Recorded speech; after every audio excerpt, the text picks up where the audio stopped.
Think about the last time things were actually going well for you. Like, good.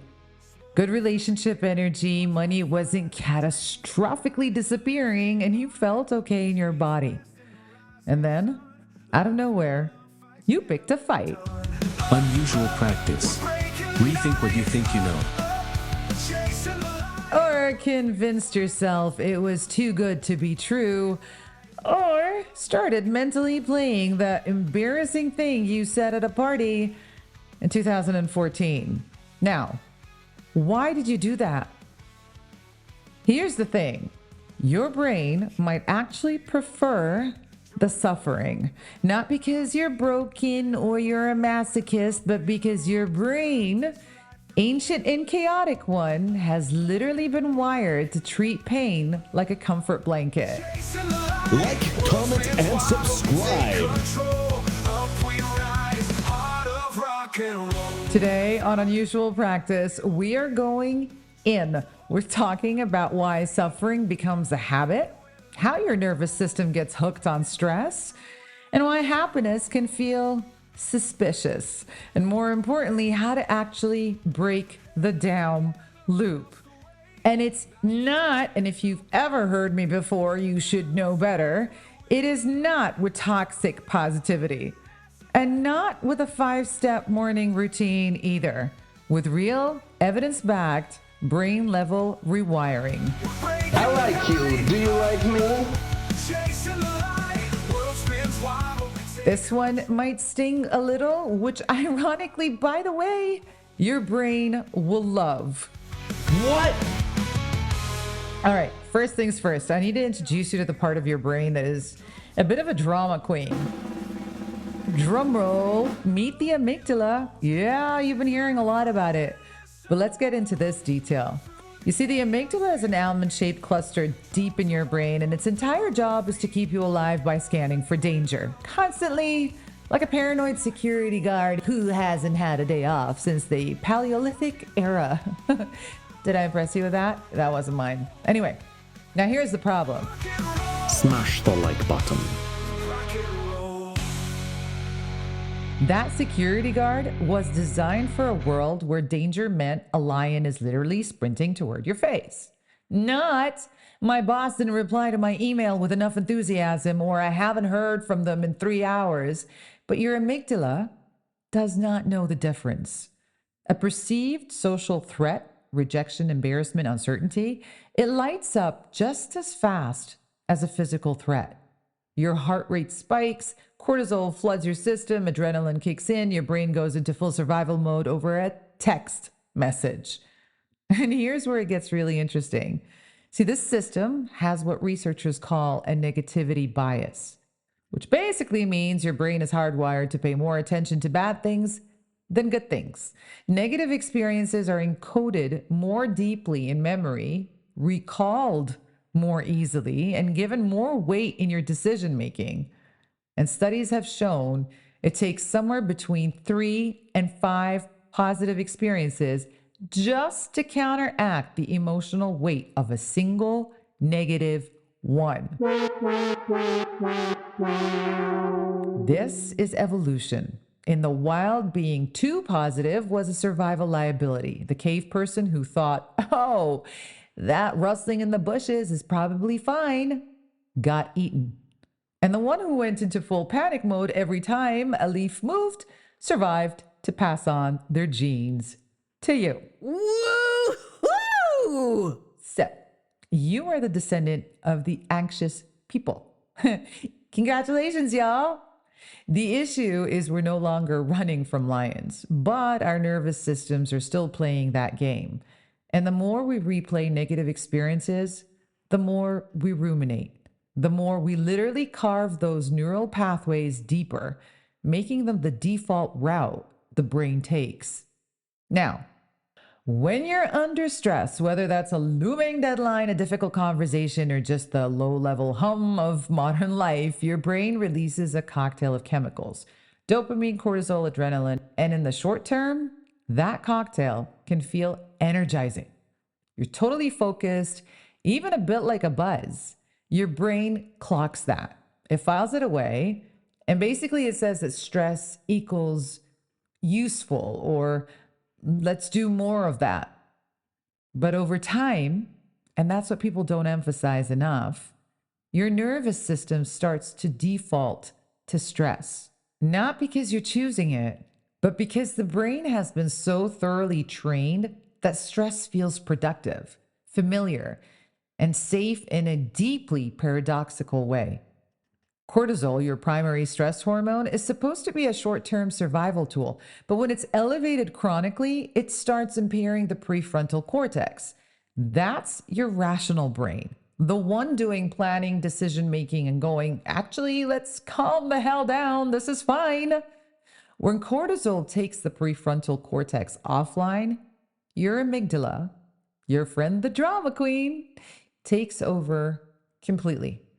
And the amygdala's idea of a solution is more about scanning for danger, more rumination, more stress, and more cortisol.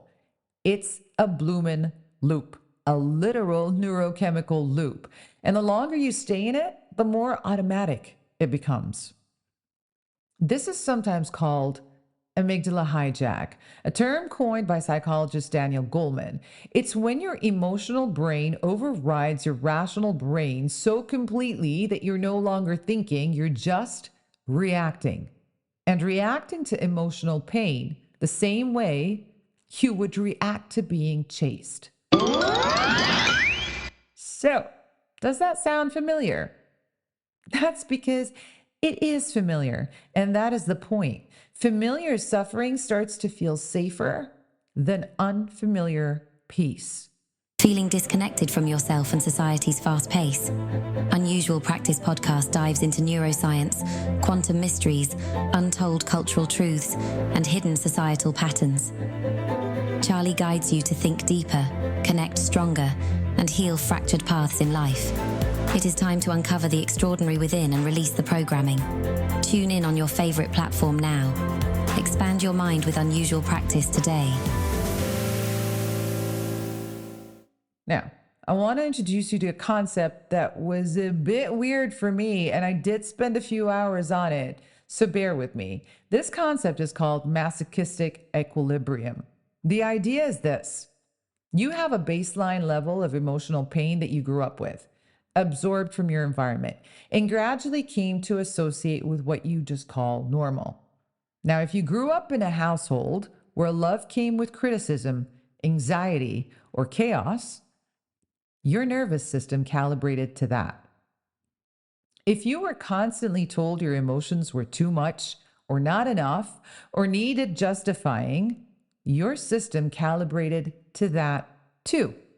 And now, as an adult, when things get better than that baseline, when the relationship is actually calm, when the job is genuinely going well, when the anxiety quietens down, your nervous system goes, something is wrong. Because peace is unfamiliar. Unfamiliar is, well, you guessed it, interpreted as threat. So, you self-sabotage, not because you want to destroy things, but because your subconscious is trying to drag your happiness percentage back down to the level it recognizes as safe. Some researchers describe this as a range of roughly 17% happiness to 83% pain for people who grew up in high-stress environments. When that ratio shifts upward, even positively, the nervous system panics and reaches for a familiar crisis. This also explains why some people are serial catastrophizers, I call them. Why they always expect the worst, why they feel weirdly relieved when the bad thing finally happens, because anticipating pain gives your nervous system the illusion of control. At least I saw it coming. The pain is predictable. Predictable is manageable. Unpredictable happiness is terrifying. Dr. Judy Ho, clinical psychologist, sums it up blatantly. We sabotage to stay in a safe, familiar zone.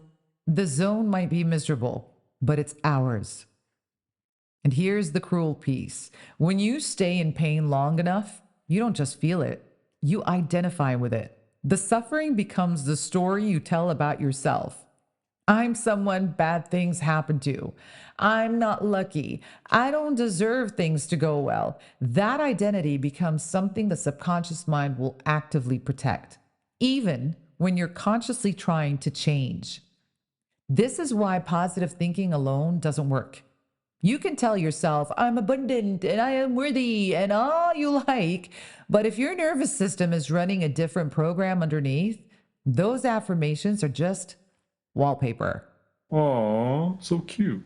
All right, let's talk about rumination because this is the mechanism that keeps the loop spinning. Rumination is when your mind replays the same negative experience, thought, or fear over and over again. It feels like problem solving, and it is not. Real problem solving has forward momentum. You think about an issue, arrive at options, take action. Rumination has no resolution. It's just cycling round and round and round the same drain. And here's the neurological cruelty of it: the default mode network, the part of your brain that's active when you're not focused on a task. It is heavily linked to self-referential thought, meaning when your brain has nothing external to focus on, it turns inward. And for a brain with a strong negativity bias, inward means picking at old wounds. Chronic rumination activates your stress response system continuously, even without a real external threat present.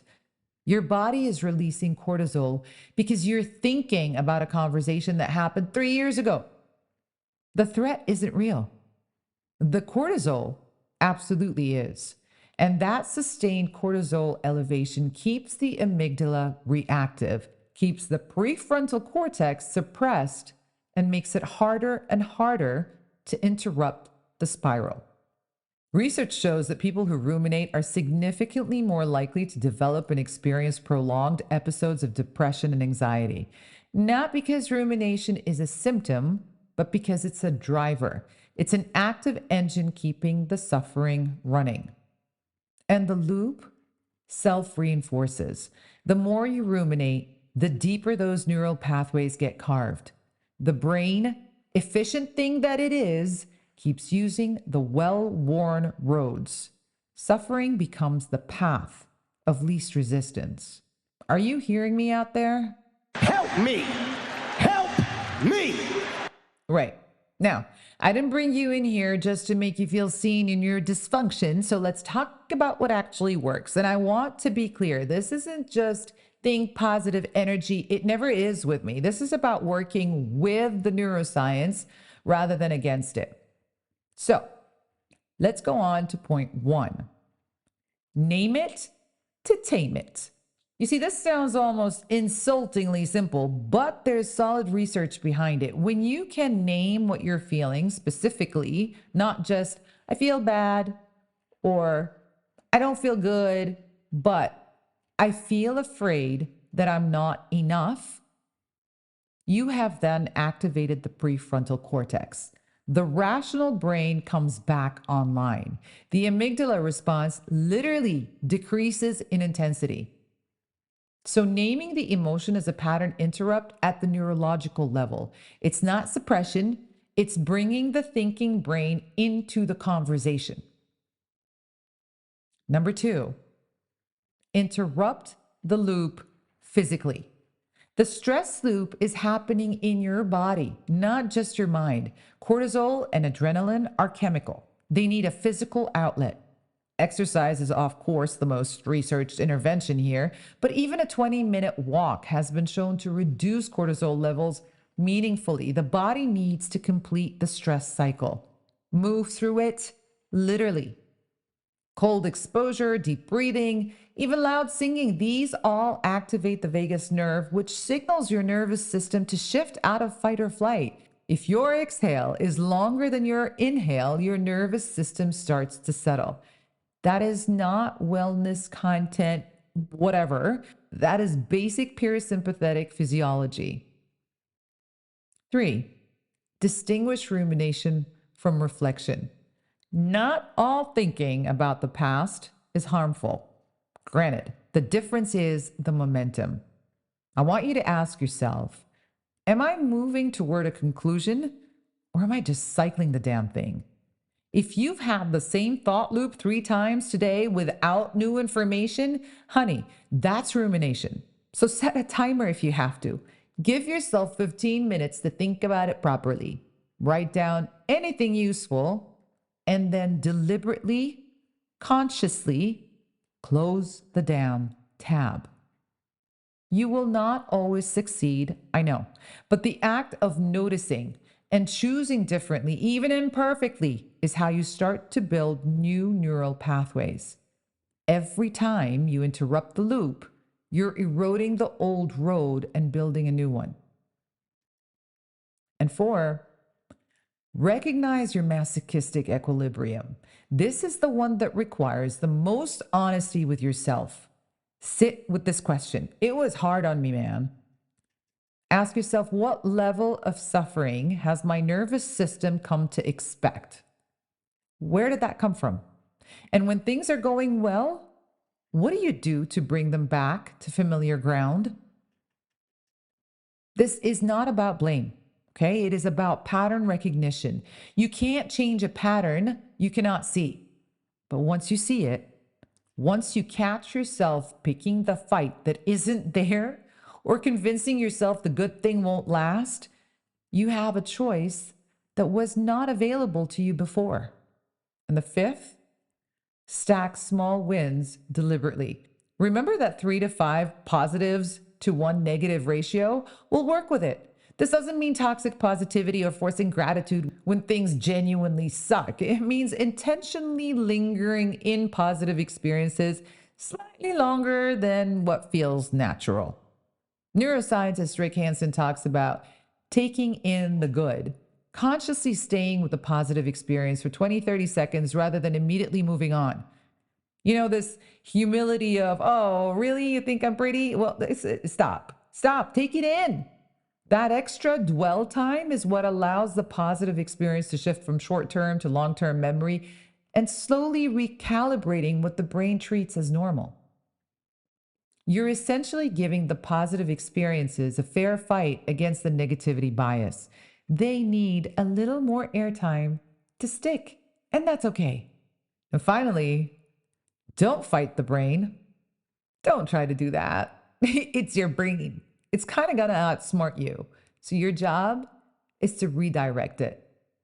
And this is a very counterintuitive one. Telling yourself, stop ruminating, does not work. The brain doesn't process negatives well. Don't think about the problem, often just keeps the problem in focus. Instead, redirect toward a question. Ask yourself, what's one small thing I can actually do about this? Or what would I tell a friend who was in this exact situation? That pivot from self-focused negative spiral to problem solving or compassion activates different neural circuitry entirely. It doesn't have to be a perfect thought. It just needs to be a different one.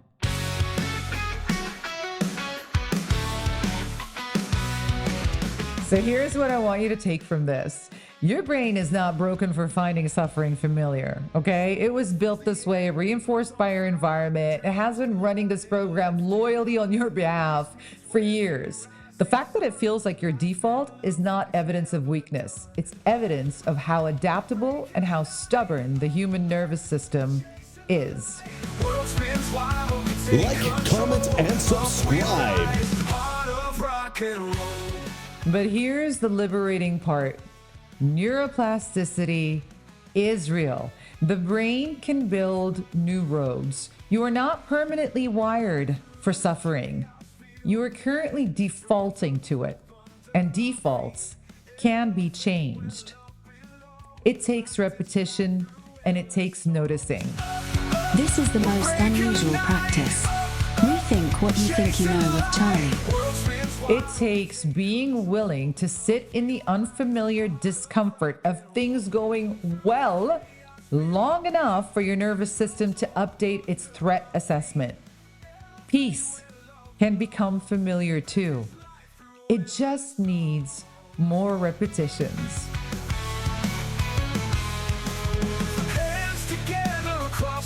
The loop can be broken. You just have to catch yourself running it first. If this episode hit something for you, share it with someone who needs it. Smash the like button. And in order for me to get out of my rumination and actually enjoy these episodes and improve myself to the best of my ability, please remember to rate and review if you're on Apple or Spotify or any other platform. And you can find me on TikTok at unusualpractice.up, where I promise I will continue making the uncomfortable feelings absolutely unmissable. Mom, somebody just followed me. Until next time, I hope you rethink what you think you know. Stay curious and see you next week. I don't like you. I don't like you at all.